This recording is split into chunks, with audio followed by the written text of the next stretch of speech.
Hello everyone, welcome back to Ganesh Shala YouTube channel. Myself Babbi Rajput. So in this video we are going to solve the examples for the chapter Work, Energy and Power. इसके अलावा मैंने in-text question for the same chapter that is Work, Energy and Power already upload कर दिए हैं. So if you haven't watched the video, you can just watch it. So starting from the example number 11.1, a force of 5 Newton is acting on an object. एक 5 Newton की force अब एक object पे लग रही है and the object is displaced through 2 meter in the direction of force. and जो object का डिस्प्लेसमेंट हुआ पहले यहाँ पे था ऑब्जेक्ट, अब यहाँ पे आ गया, तो ये डिस्प्लेसमेंट कितना है 2 मीटर का. And displacement direction of force के अलॉन्ग है, मतलब फोर्स एंड डिस्प्लेसमेंट की डायरेक्शन सेम है, तो वर्क डन आपका पॉजिटिव आएगा. ठीक है. If force acts on the object all through the displacement then work done is 5 newton into 2 meter which is equal to 10 newton meter और 10 joule. मतलब ये पूछ रहे हैं कि वर्क डन इन्होंने आपको ना इसमें कैलकुलेट नहीं करना है, आपको इसमें वर्क डन कैलकुलेट नहीं करना. वर्क डन का फॉर्मूला होता है ना फोर्स इनटू डिस्प्लेसमेंट. 10 में ऑलरेडी गिवन है कि वर्क डन, तो भाई हम ऐसे निकालेंगे 5 न्यूटन इंटू 2 न्यूटन, मतलब 5 न्यूटन को आप 2 मीटर से इंटू कर दोगे, तो वर्क डन क्या आएगा 10 न्यूटन मीटर आएगा या 10 जूल आएगा. सो इन्होंने डायरेक्टली आपसे पूछा है कि क्या होगा वर्क डन, तो दोनों आपको यूनिट देखनी है इसमें. ठीक है. 5 इंटू 2 तो 10 होता है, लेकिन यूनिट आपको देखनी है, तो दोनों ही सही हैं. Joule is also the unit for work done while newton meter is also the unit for the work done. Joule होती है वो वर्क डन की एसआई यूनिट होती है एंड न्यूटन मीटर उसके एमकेएस यूनिट होती है. तो आप किसी में भी एक्सप्रेस कर सकते हो, दोनों ही आंसर आपके ठीक होंगे. ठीक है. Alright, so example number 11.2 we have a porter lifts a luggage of 15 kg from the ground and puts it on his head 1.5 meter above the ground. Calculate the work done by him on the luggage. ठीक है, तो work done आपको निकालना है, right. तो इसको ध्यान में रखना किस तरीके से एग्जाम्पल है आपका. सबसे पहले इन्होंने अपने ऊपर एक वेट रखा है जिसका वजन कितना है 15 kg. ठीक है. 15 kg डाउनवर्ड डायरेक्शन में लगेगा from the ground and puts it on his head 1.5 meter above the ground. ये कुली वाला एग्जाम्पल है. ठीक है, कुली वाला एग्जाम्पल है. सो इसमें ये चीज ध्यान में रखना आप कि मूवमेंट नहीं हो रहा आगे. इसमें अगर मूवमेंट आगे होता और वजन ऊपर मतलब सर पे रखा होता तो दोनों 90 डिग्री पे होते हैं. फोर्स और डिस्प्लेसमेंट क्या होते हैं, दोनों 90 डिग्री पे होते हैं. उस टाइम वर्क डन आपका 0 होता है, लेकिन यहाँ पे ये मूव नहीं कर रहे हैं. इन्होंने सिर्फ इतना बताया कि 1.5 मीटर अबव द ग्राउंड उन्होंने लगेज को मूव किया है. ठीक है. लगेज का डिस्प्लेसमेंट बताया है वर्टिकल डायरेक्शन में बता रहे हैं. ठीक है, नॉट इन हॉरिजॉन्टल डायरेक्शन. अगर हॉरिजॉन्टल डायरेक्शन में इन्होंने थोड़ा सा भी मूव कर लिया होता तो वर्क डन आपका 0 बन जाता. क्यों? क्योंकि फोर्स और डिस्प्लेसमेंट की डायरेक्शन जब 90 डिग्री होती है तो उस टाइम cos 90 बन जाता है एंड cos 90 0 होता है. वर्क डन का फॉर्मूला होता है ना fs cos थीटा. ठीक है, तो cos थीटा cos 90 है, cos 90 की वैल्यू 0 होती है और 0 को आप किसी से मल्टीप्लाई करोगे वो 0 ही आता है. ठीक है, तो ये केस इसमें नहीं है. इसमें हॉरिजॉन्टली वर्टिकल डायरेक्शन की बात करी कि डिस्प्लेसमेंट हुआ कितना. ठीक है. So mass of luggage is 15 kg and displacement is 1.5. आप दोनों को इंटू कर दोगे. इसमें ध्यान रखना ये मास दे रखा है एंड ये डिस्प्लेसमेंट दे रखा है. आपका जो वर्क डन का फॉर्मूला होता है वो होता है F इंटू एस. तो फोर्स को आपको mg लिखना पड़ेगा. ठीक है, mgs या mgh भी लिख सकते हो, की बात है. तो मास को लिखना, gravitation acceleration due to gravity की वैल्यू आप कुछ भी ले सकते हो, 9.8 या 10 आपकी मर्जी है. And then you have to just calculate it.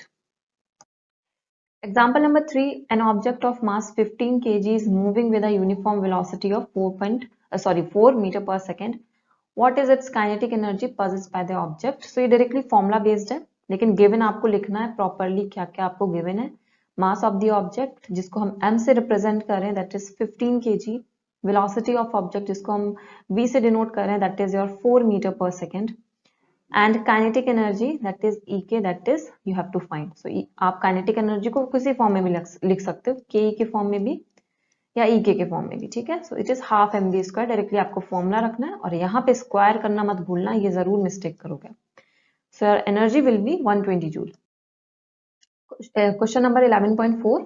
What is the work to be done to increase the velocity of the car from 30 km per hour to 60 km per hour if the mass of the car is 1500 kg? ठीक है, तो देखते हैं कैसे solve करेंगे. सबसे पहले आपका मास दे रखा है 1500 kg. Initial velocity of the car जो आपको दे रखी है, आपको दो वेलोसिटीज दे रखी थी ना, इंक्रीज कर रहे थे वेलोसिटी, तो पहली वाली इनिशियल बन जाएगी.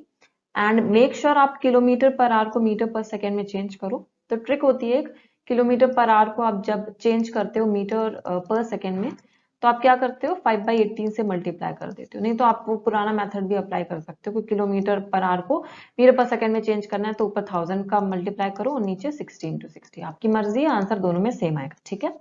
बट चेंज जरूर करना, अगर चेंज नहीं करोगे तो आंसर गलत आएगा, ओके। तो ये साइन कन्वेंशन हमेशा ध्यान, आई एम सॉरी, यूनिट्स हमेशा ध्यान रख के चलना है कि यूनिट्स स्टैंडर्ड फॉर्म में जरूर होनी चाहिए।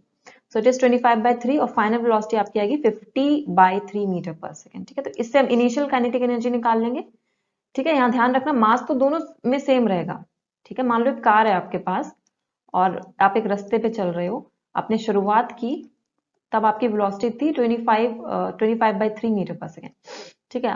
और अब आप जब बी पॉइंट में पहुंच गए तब आपकी फाइनल वेलोसिटी बन गई 50/3 मीटर पर सेकंड। तो जब बी पे पहुंचोगे तो ऐसा तो नहीं होगा ना आपका कार का मास है वो कम हो जाएगा। मान लो आपका कार का मास 1000 kg है, तो बी पॉइंट में पहुंचते पहुंचते ऐसा थोड़ा ना होगा एक पहिया इधर निकल गया रास्ते में, एक पहिया उधर निकल गया और आपकी कार का मास है वो 500 kg बन गया, नहीं ना, सेम ही रहेगा। तो मास हम दोनों में सेम रखेंगे, इनिशियल और फाइनल में। जब इनिशियल और फाइनल हम कैलकुलेट करेंगे काइनेटिक एनर्जी तो दोनों में मास सेम रहेगा, बस वेलोसिटी का डिफरेंस रहेगा, ये ध्यान रखना। वेलोसिटी हमें दोनों में डिफरेंट लेनी है।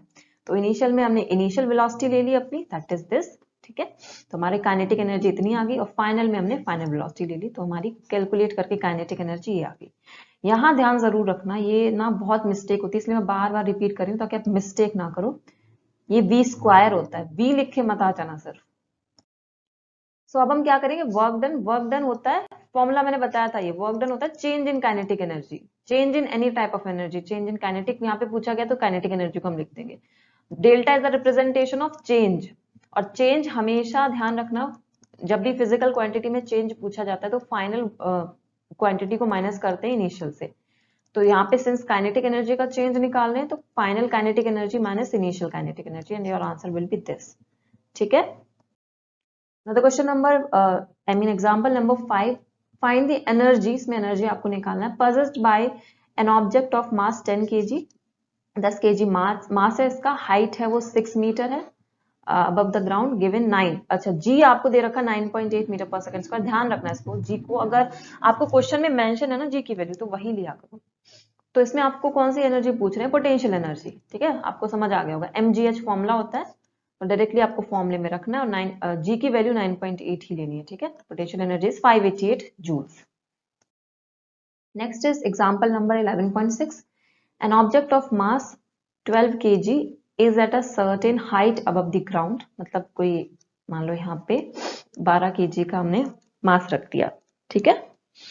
इफ द पोटेंशियल एनर्जी, और यहाँ पे कौन सी एनर्जी होगी, पोटेंशियल एनर्जी है ना, हमने पढ़ा था ना, जब भी किसी चीज को, किसी ऑब्जेक्ट को हम ग्राउंड से ले जाते हैं कहाँ पे, एक सरफेस पे, तो उस पे जो स्टोर्ड एनर्जी होती है वो पोटेंशियल एनर्जी होती है, ठीक है।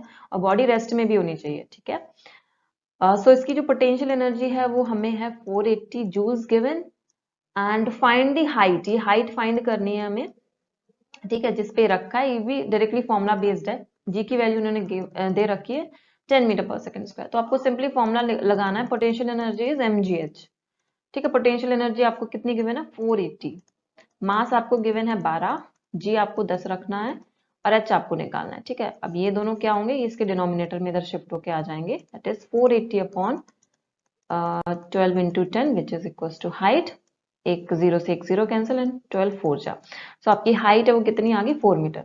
मतलब इस ऑब्जेक्ट को आपने जो 12 kg का ऑब्जेक्ट है वो किस हाइट पे रखा हुआ है, 4 मीटर की हाइट पे रखा हुआ है, ठीक है। तो यहीं पे सॉल्व है, तो आप देख सकते हो इट इज 4 मीटर।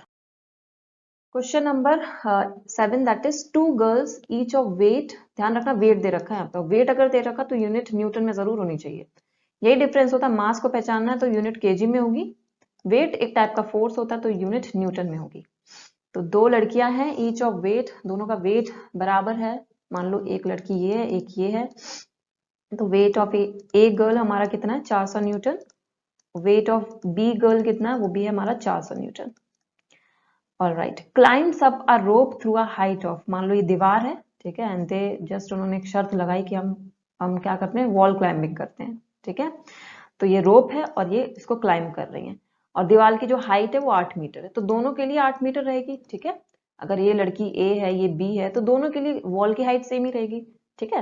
तो height of wall for girl A is 8 meter and similarly height of wall for girl B will be also B 8 meter, right. We name one girl as A, चलो उन्होंने नाम भी दे दिया, हमने भी same लिया है, एंड गर्ल बी, ठीक है। जो गर्ल ए है दैट टेक्स 20 सेकेंड्स, इसको 20 सेकेंड लगते हैं इस पूरी हाइट को कवर करने में, मतलब इस दीवार को क्लाइम करने में, ठीक है।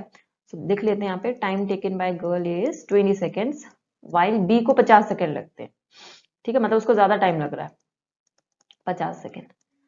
अब पूछ रहे हैं power expanded by each girl, power पूछ रहे हैं, ठीक है। तो पावर का फॉर्मूला आता है तो आप लगा सकते हो, power is equal to work done upon time taken. अच्छा ध्यान रखना ये वेट है, या कंफ्यूज मत हो जाना, पता चला वेट की जगह आपने डायरेक्टली जल्दी जल्दी में यहाँ पे रख दिया 400, नहीं ये गलत हो जाएगा। यहाँ पे ये W वर्क डन है, ये वेट है, ठीक है। तो आप कैसे करोगे इसको आगे देखते हैं। सबसे पहले हमें चीजें मेंशन कर लेनी है, हमने कर ली है। अब हमें पता है पावर का फॉर्मूला होता है वर्क डन, ठीक है, अपॉन टाइम टेकन, लेकिन वर्क तो हमें नहीं गिवन है, तो वर्क डन हमें निकालना पड़ेगा। वर्क डन का फॉर्मूला होता है फोर्स इनटू डिस्प्लेसमेंट, या फोर्स की जगह हम हाइट भी लिख सकते हैं ना। जब हम हॉरिजॉन्टल मोशन की बात करते हैं तो उसको हम कह देते हैं डिस्प्लेसमेंट, और जब हम वर्टिकल मोशन की, जो कि यहाँ पे वर्टिकल मोशन हो रहा है, तो हमने हाइट रख दिया, तो कोई प्रॉब्लम तो नहीं है, ठीक है।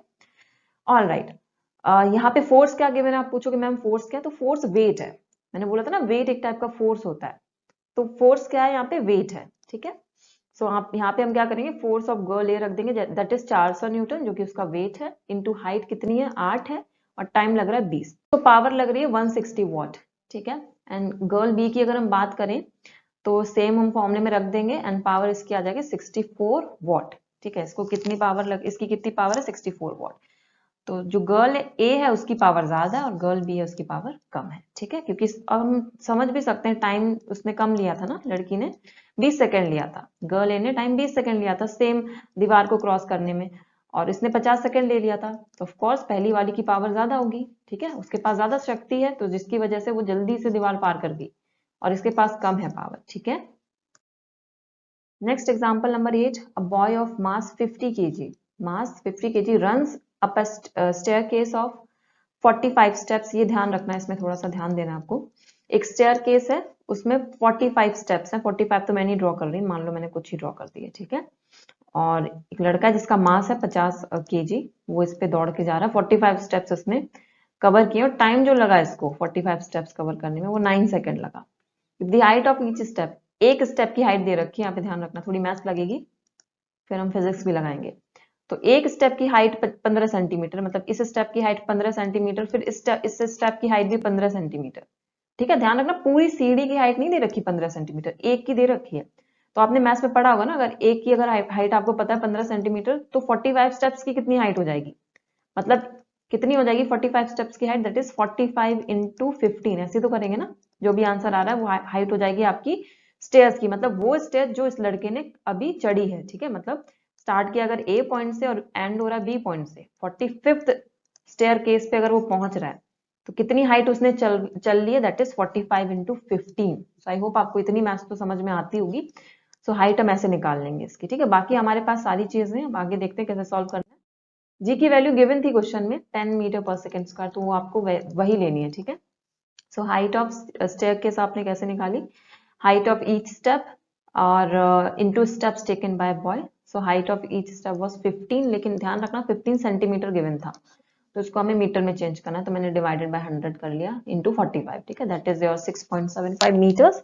वर्क डन निकालना आपको mgh होता है फॉर्मूला, तो वर्क डन हमने निकाल लिया। जब भी देखो कोई हाइट वाला फॉर्मूला लग रहा हो ना, जिसमें हाइट आ रही हो और वहां पे आपको वर्क डन निकालना है, तो mgh वाला फॉर्मूला लगा दिया करो, ठीक है।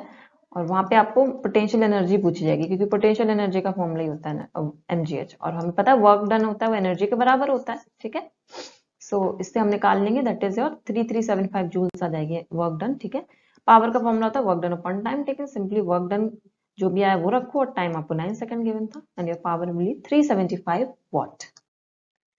Next question number 9, an electric bulb of 60 what. इस बार आपको पावर दे रखी है, देखो यूनिट अगर आपको आती है ना, तो आप फिजिकल क्वांटिटी ऐसी पहचान लोगे, ठीक है। Joule is the unit for either energy और work done, newton is the energy for weight और फोर्स, ठीक है, and what is the unit for power, ठीक है। सो यहाँ पे पावर आपको गिवन है।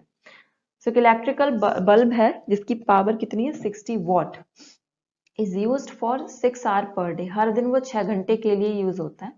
Calculate the units of energy consumed in 1 day by the bulb, units बोला गया। देखो यूनिट्स का मतलब ये होता है जब हम किसी की यूनिट नहीं लिखते ना, जैसे मान लो मैंने कहा कि मेरा जो वजन है वो है 50 केजी, तो अगर मुझे केजी नहीं लिखना ना तो मैं बोलूंगी मेरा वजन है 50 यूनिट्स। यूनिट्स हम किसी के लिए भी यूज कर सकते हैं। फॉर एग्जाम्पल मैं बोलूंगी मेरी हाइट है 160, मान लो अप्रोक्स 9 सेंटीमीटर, तो मैं ये यूनिट नहीं लगाऊंगी इसकी, मैं इसकी जगह लिख दूंगी मेरी हाइट है 169 यूनिट्स। तो यूनिट्स हम कहीं भी यूज कर सकते हैं। मतलब आपकी जो एनर्जी आएगी जनरली वो किस में आती है, या तो आप जूल्स में आती है, ठीक है, या न्यूटन मीटर में एक्सप्रेस कर सकते हो। बट यहाँ पे हम जूल या न्यूटन मीटर नहीं लिखेंगे, हम यूनिट्स लिखेंगे उसकी जगह। तो सिंपल फॉर्मूला है, देखो पावर का फॉर्मूला होता है work done upon time taken. Work done energy के बराबर होता है, ठीक है, तो वर्क डन की जगह पर एनर्जी लिख दो, एनर्जी अपॉन टाइम टेकन। अब इसको इधर शिफ्ट कर दो तो एनर्जी कितनी हो जाएगी, पावर इनटू टाइम। कोई अलग से फॉर्मूला नहीं बना, रटना नहीं है आपको, एक मेजर फॉर्मूला मेन फॉर्मूला आना चाहिए, बाकी आप वैसे ही डिराइव कर लोगे, बाकी डिराइव्ड होते हैं, ठीक है, मतलब इससे निकले हुए, ठीक है।